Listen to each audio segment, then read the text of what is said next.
Hanggang ngayon ay matindi pa rin ang reaksyon online ng noontime show na It's Showtime matapos mapag-usapan ng ilang banat at biro ng mga host na may kaugnayan sa mga issue sa Senado.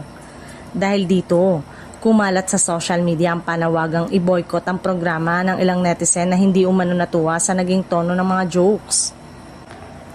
Ayon sa mga kritiko, lumampas na raw ang comedy ang ilang banat dahil tila tumatama na ito sa mga sensitibong usapin pampolitika.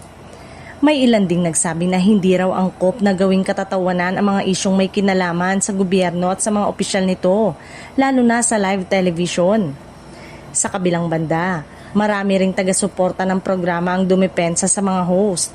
Para sa kanila, bahagi lamang ito ng satire at entertainment style ng It's Showtime, nakilala na sa pagbibigay komento sa mga trending at viral na pangyayari sa bansa sa pamamagitan ng biro at patawa.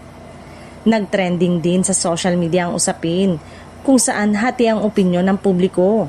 May mga nagsasabing masyado nang pinalalaki ang issue habang ang iba naman ay nanindigan na dapat may limitasyon ang mga biro lalo na kung may kaugnayan sa politika at mga sensitibong usapin.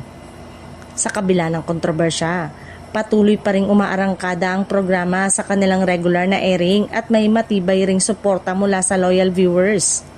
Hindi rin ito ang unang beses na nasangkot sa issue ang show dahil sa mga pahayag ng host na may halong komedya at komentaryo sa mga nangyayari sa lipunan. Sa ngayon, patuloy ang diskusyon online kung makakaapekto ba ang boycott call sa rating at reputasyon ng programa o kung lalo lamang itong magpapainit sa usapin at magdadagdag ng visibility sa It's Showtime sa social media.